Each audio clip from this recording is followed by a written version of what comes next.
ଆଜି ଆମେ ବାହାରି ଯାଇଛୁ ଆମର ବିଲ ତସିବା ପାଇଁ। ଭାଇ ଏବେ ନଙ୍ଗଳ ନେଇ ପଳେଇ ଆସିଲେ, ତ ଏବେ ଭାଇ ଏବେ ନା ଗାଡ଼ି ବାହାର କରିବେ।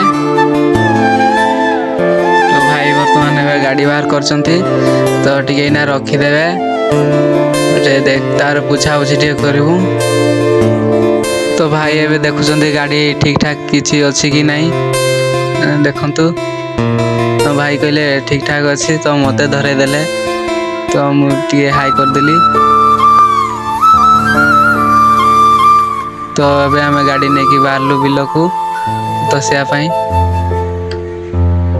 ତ ଭାଇ ଆଗେ କ୍ୟାମେରା ଧରିକି ଗଲେ, ମୋତେ ଗାଡ଼ି ଧରେଇ ଦେଲେ ଆଉ। ତାର ମୁଁ ଟିକେ ଏଠି କ୍ୟାମେରା ଧରିଦେଲି, ତାର ଭାଇ ଆଉ ଥରେ ନେଇଗଲେ, ତାର ମୁଁ ଗାଡ଼ି ଠେଲି ଠେଲି ଯାଉଥିଲି। ରାସ୍ତାରେ ଗାଡ଼ି ନେଇକି ଗଲାବେଳେ ବହୁତ ମଜା ଆସୁଥିଲା, ସେଥିପାଇଁ ମୁଁ ଭାଇ କହିଲି ମୋତେ ଗାଡ଼ି ଦେ। ଫାଇନାଲି ଆମେ ବିଲରେ ପହଞ୍ଚି ଯାଇଛୁ। ତ ଆପଣମାନେ ଥମ୍ବନେଲ୍ ଦେଖି ଜାଣିପାରୁଥିବେ ଆମର ଏଇଟା କେଉଁ ଭିଡ଼ିଓ ଥିଲା। ମୁଁ ଭାଇକୁ କ୍ୟାମେରା ଦେଇ ବିଲ ଦେଖିବା ପାଇଁ ପଳେଇଲି। ଯଦି ଆପଣଙ୍କୁ এই ଭିଡ଼ିଓ ଭଲ ଲାଗିଛି ଲାଇକ୍ କରିବେ, ସେୟାର କରିବେ, ଆମ ଚ୍ୟାନେଲକୁ ସବସ୍କ୍ରାଇବ୍ କରିବେ। ଯଦି ଆମର ଭିଡ଼ିଓରେ କିଛି ଭୁଲ ଥାଏ ତାହେଲେ କମେଣ୍ଟ କରିବେ। ଥ୍ୟାଙ୍କ ୟୁ ସୋ ମଚ୍ ଭିଡ଼ିଓକୁ ଶେଷ ଯାଏଁ ଦେଖିଥିବାରୁ।